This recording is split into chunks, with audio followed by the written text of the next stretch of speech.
Like, comment, share, and subscribe. Hit that notification bell in the upper right-hand corner. Follow me on all forms of social media. Check me out at thatdrummerguy.com and enjoy the following presentation.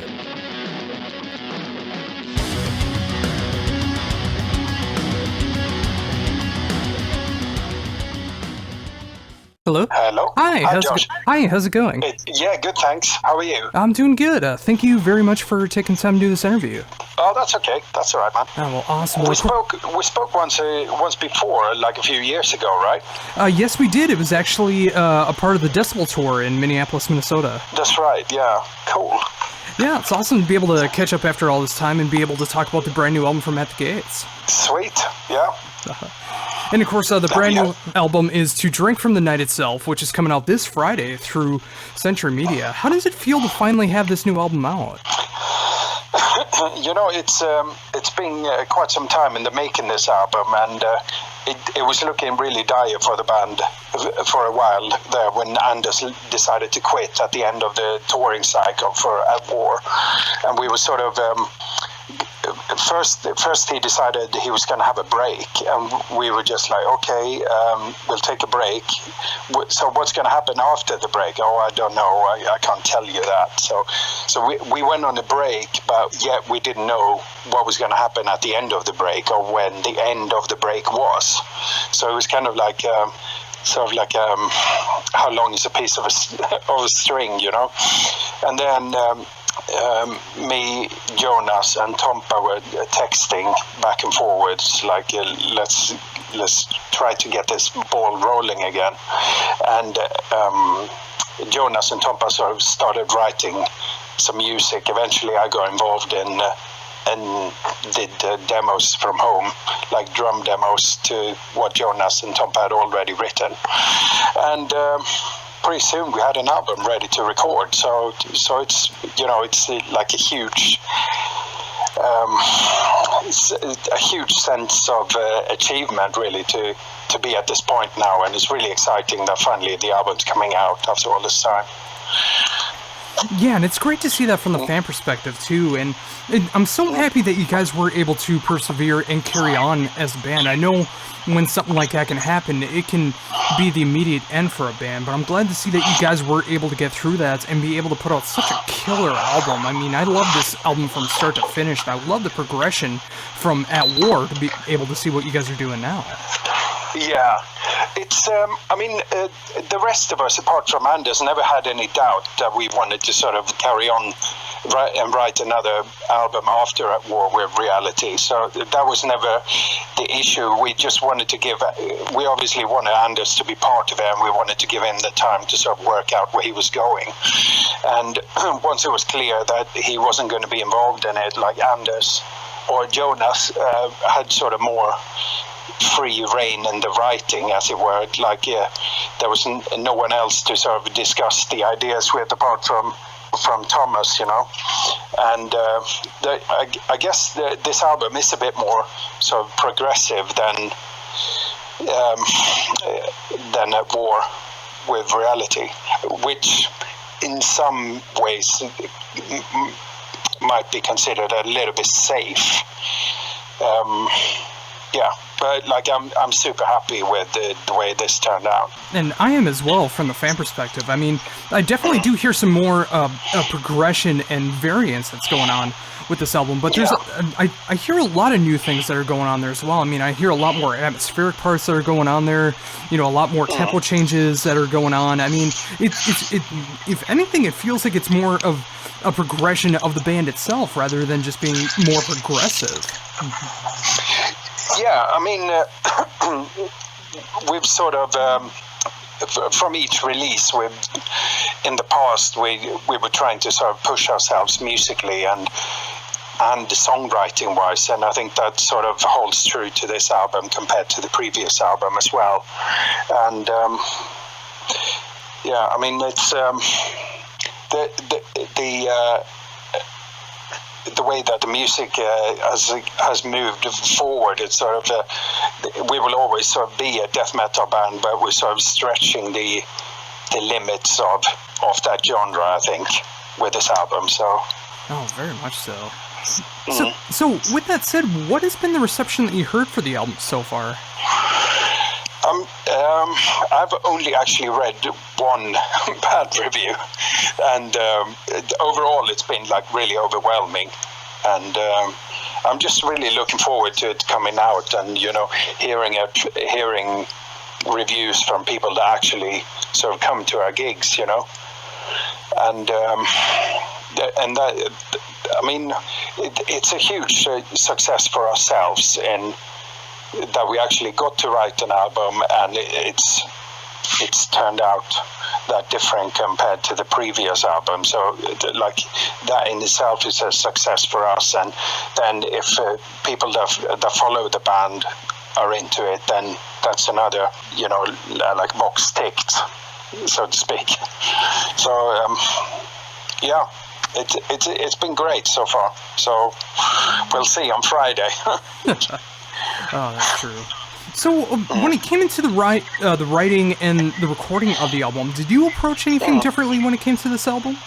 Sorry, say again? Did you approach anything differently when it came to this album, as far as your playing? Well, the music was written by Jonas, and I mean, I partook in the writing process in terms of just sort of coming up with drum beats, but the music was sort of there already, and the sort of pace, right, we need a fast beat here, we need a slower beat here, and I sort of wrote the fills and sort of arranged the drum parts, as it were.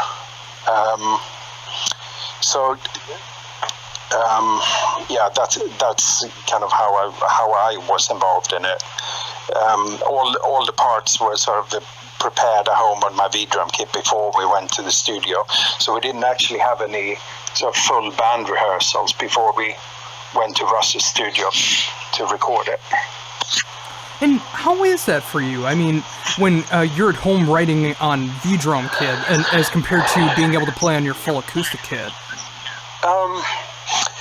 I'm kind of quite used to it. Like most albums that I do demos for, and I do quite a few sort of albums on the side as well with various other projects and session work and stuff. And that's kind of how it's because I don't have like a live room here anymore in the UK, so V-drums is the way that I have to go. And although it can be frustrating at times in the transition, say you work some parts out on an electric kit and then you come to the studio to record it live, it can be a little bit of a challenge if you haven't played live kit for a while. But in this case, I've been doing like gigs with the Haunted, like just prior to At the Gates recording. So I was sort of up to scratch, as it were, with the live drumming. And I mean, all the parts were already prepared down to the very last fill. So I just sort of copied what we'd already done at the demos on a live kit. So yeah, it wasn't a case that like I turned up at the studio and didn't know what I was going to play. That was already sort of pre-decided before when we did the demos. Oh yeah, and I can totally imagine that being the case. It's just, I know as a drummer myself, I mean, when you're at home practicing on an electric kit, I mean, it can have a different feel to it as compared to an acoustic kit, but I was also going to bring up the fact that, yeah, you have been able to keep up your chops quite well on the acoustic kits. I mean, being able to do the work with the Haunted in the live setting and the other things that you have been going on. Yeah, I mean, I haven't really sort of stopped in the time when Anders decided to take the break from At the Gates. I've been busy with Haunted and with the Lurking Fear, and I've been doing some other sort of session recordings for local English acts as well. So I sort of have been fortunate enough to sort of maintain that. Otherwise, like I'm quite happy. I've got like a really nice V-drum kit, so I'm quite happy to be playing on that in between doing live gigs. So, and it's really versatile in the sense that you can just record at the touch of a button, like at any moment you are ready to record if you have new ideas, which can be a bit more challenging if you're playing live kit. Oh yeah, that's very true, and that is such a great thing about technology nowadays, especially when it comes into the electric drum department. It's just the fact that you are able to record from home. It doesn't upset your neighbors, and you're able to get so much more productivity. Very true. Very true. So. And getting back into that a little bit, of course, you did mention the work with the Lurking Fear, which does feature a predominant number of At the Gate members. How does it feel to be able to transition between the two bands like that? I mean, I see them as, even though there's three of us from At the Gates in the Lurking Fear, it sort of... it feels like a very different band and a very different sort of approach to how we're playing. It's a bit sort of, I'm not going to say looser. Well, it's a bit looser approach, I suppose. We have more of a sort of military discipline where we're playing with At the Gates. Quite a few of our tracks are played with a click track live, which isn't the case with Lurking Fear. It's got like a sort of punkier approach to it. But, it came about when Anders decided to take the break. Actually, me and Jonas Stålhammar had talked about doing something together, but also there was loose talks about us putting the old skit system lineup back together, which includes Fredrik Wallenberg, who's also in the Lurking Fear, and Thomas. So we sort of put those two projects together, and then that became the Lurking Fear. So it's and at that point, Jonas Stålhammar wasn't part of At the Gates yet. So it still feels like two very different projects. We'll see how it goes this summer, because we're doing a few festivals where I'm playing both with the Lurking Fear and then later in the evening with At the Gates. So we'll see how that goes. Yeah, I was actually going to be bringing that up as well. It's just like, I mean, that's so awesome to see that you're able to pull double duty like that. I mean, how does it feel for you being able to represent more than one band in a festival setting like that?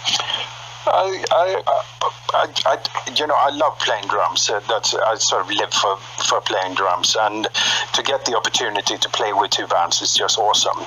And we're really pleased to be able to do this with the Lurking Fear, and I think we are able to do it due to At the Gates being at these festivals, because otherwise there just wouldn't be the budget for us to come out to play a gig, because the kind of fees that we'd get wouldn't even cover our flights, So it's a great opportunity for us to be able to play and share the stage with At the Gates, as it were. So yeah, and that's got to be a great feeling too, because I mean they are their own separate entities, and for one particular festival show, you're able to show off different sides of your playing, which has got to be a great feeling. Yeah, we did a short tour with The Haunted supporting At the Gates in the States, 2016, early 2016, and that was like I could really feel it in my body after. I think there was like 12 shows or something, and I could really feel it afterwards. It was a real trial to see, like the way that I play. I sort of just fly at the drums, and it takes a lot of energy out of me. I wish maybe I should try to improve some of my technique to be less physical, but that's just the way I play. And we'll see how it goes this summer, combining the two. Yeah, and getting back into the At the Gates field, I mean, it's going to be a great feeling, with a new album that you're going to be able to switch up the set list a bit, being able to incorporate the new songs into the fold. Yeah, I'm actually in the middle of rehearsing the new tracks. We have been playing to the title track of the new album at I think 9 shows now. So we're looking to incorporate like possibly another 4 in a headline set. We'll see, because some of the first shows we're doing on tour for the album will be sort of shorter festival sets. So we'll see how many we're going to incorporate them. But to start with, we're preparing 5 tracks of the album to be incorporated into a set, and it's a bit of a balancing act to make it fit, because you don't want to exclude too many of the old ones. So with that, you mentioned that you have been playing the title track for some shows. How has the reception been for the new title track?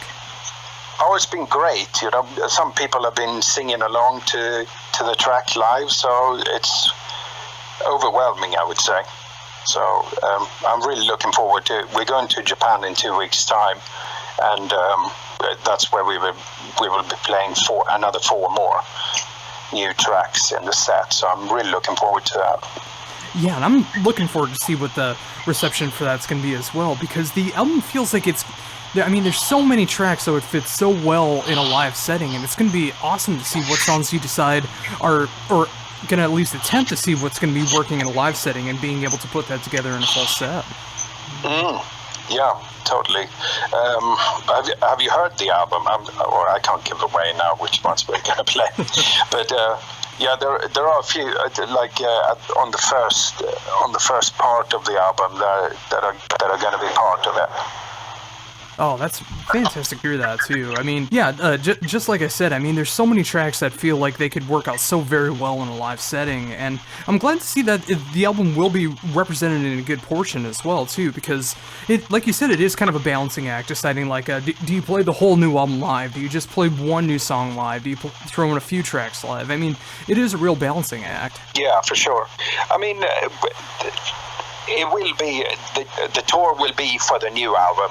So I think 4 or 5 in a headline set isn't too much, and I think that's going to be just fine. Oh, very much so.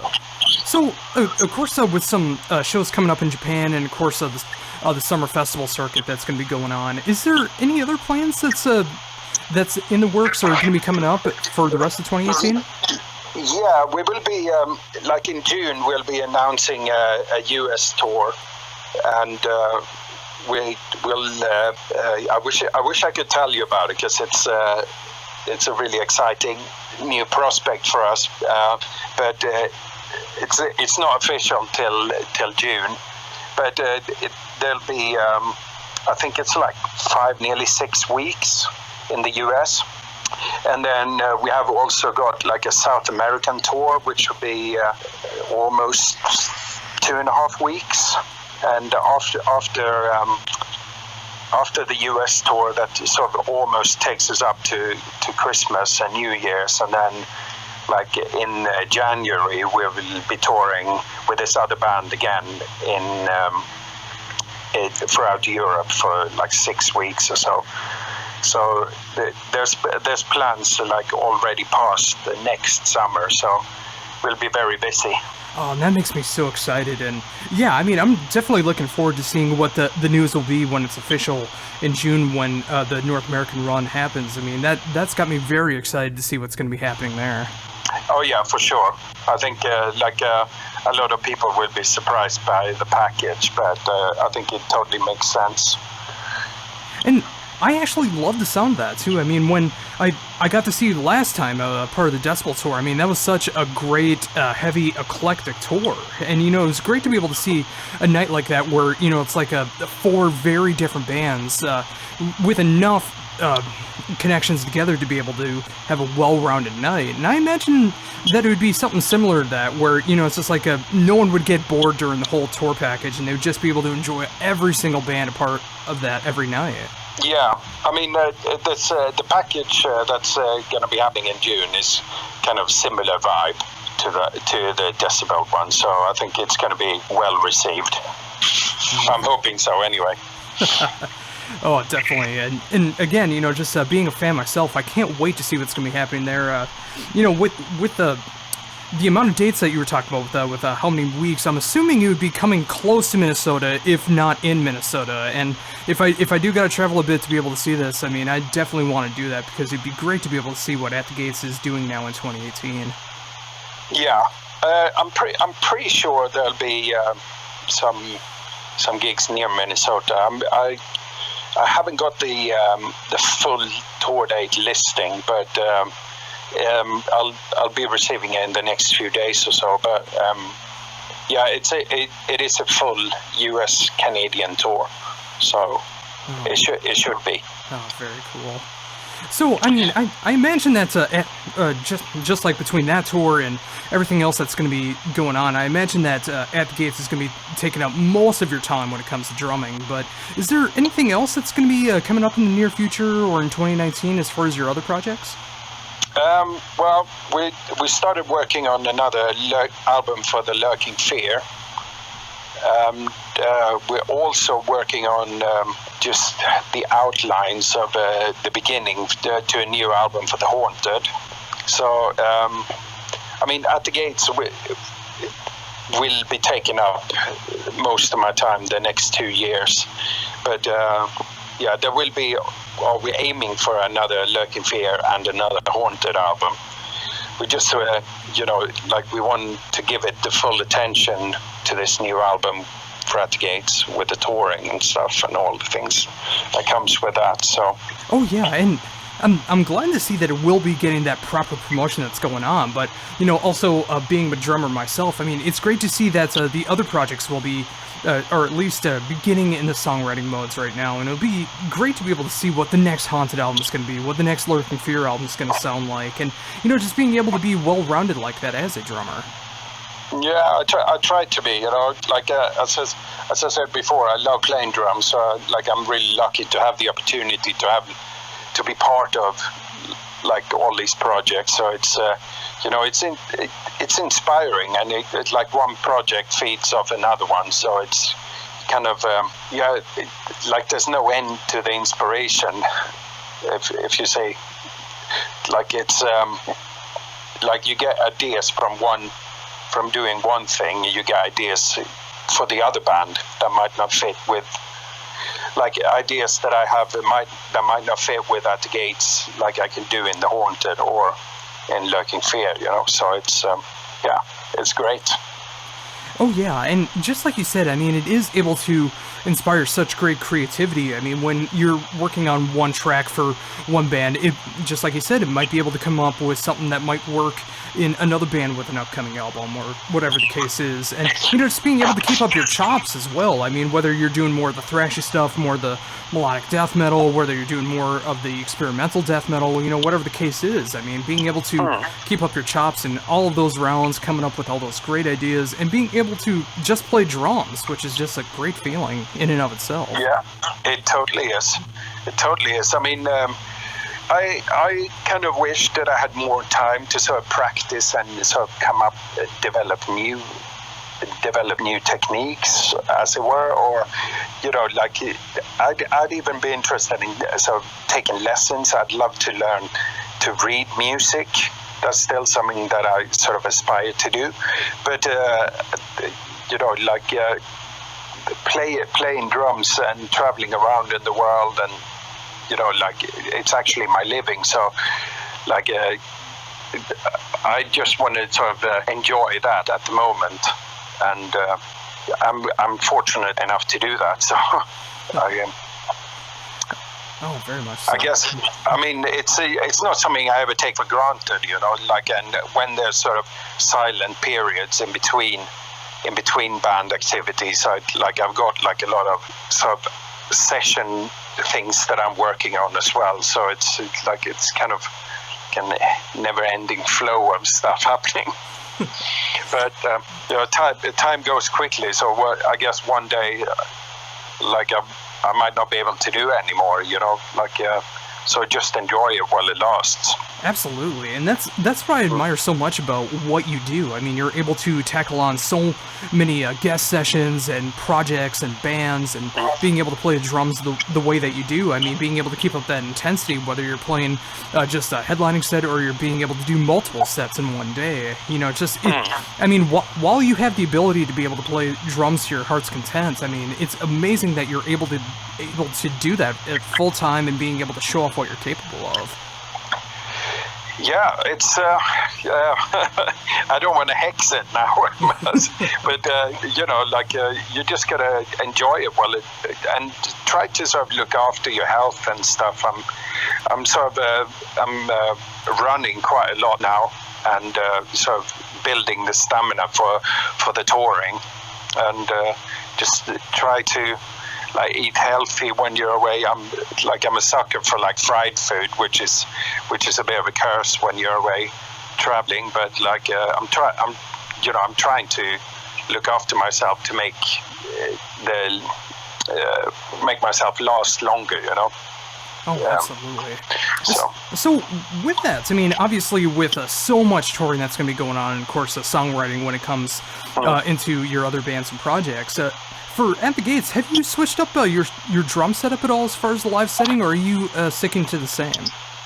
I did for a while, because when I started rehearsing for the new songs, I had a little bit of sort of back problem, but unrelated to the drumming, and it was sort of uncomfortable playing this bigger kit, and I sort of got rid of one of the bass drums, because I've been using a double pedal for quite a while now anyway, so I figured I'd lose my left bass drum and just have the double pedal. And then for a while I was experimenting with one rack tom and one floor tom either side of the kit, but I think for the tour there'll be 2 rack toms and 1 floor either side and 1 bass drum. So it's pretty much the same kit that I've been playing for the last few years, with the exclusion of the left kick, which sort of brings it together a little bit. I don't have to stretch as far over to my left side to reach the hi-hats. But it's just, trying to limit the wear and tear of the whole body. Yeah, I was going to say, I mean, there's a lot of advantages to being able to have 2 bass drums, but there's also a lot of advantages to having the double pedal, and you mentioned a great one right there. I mean, it's really hard to be able to find the right spot to be able to put your hi-hat pedal, especially if you actually use the pedal itself rather than just using the hi-hat cymbals. So when you do have a double pedal, you're able to put that in such a better position and be able to use that so much more. Yeah, totally. And also when I'm crossing my arms over to play on the hi-hat, it ends up quite a lot further to the left if I've got the other bass drum. And then a lot of times when you come to festivals, they don't have the hi-hat attachment where you put it to the rim of the bass drum. So and because I haven't been using single pedals for nearly 5 years now, I'm sort of I had my set list on the left-hand bass drum on the batter skin. So it's now I just okay, I'm not going to have that anymore. So it's it saves me a few inches of stretching on the left side, which is a lot more comfortable for my back. Yeah, and with your style playing, which requires so much stamina and dynamics, I mean, it's definitely a great thing to be able to have things as comfortable as possible. For sure. And also, I'll be 48 this year, so I'm not a young buck anymore. So I need to be careful with to make sure that I don't sustain any injuries. Because we do have quite a bit of touring planned for the next few years. And sadly, I sadly do have to wrap things up. I mean, there's probably several more hours of questions I would love to be able to ask you, but I do appreciate you being able to take this amount of time to be able to talk to me with everything that's going on, and of course promoting the brand new album from At the Gates, To Drink from the Night Itself, coming out this Friday through Century Media. I love the album to death. It's easily one of my favorite albums of 2018 so far, and I can't wait to see everything that's going to be going on with At the Gates, and of course everything that happens in the future as well, with The Lurking Fear and The Haunted and all the other projects and guest sessions that you're a part of. Yeah, I'm super excited for it all to kick off, and we're meeting this weekend to do the sort of rehearsals in preparation for the Japan tour. So that's when we'll be playing through the 5 new tracks that we're sort of preparing to put into the set. So I'm really stoked for it all to kick off now. So really excited.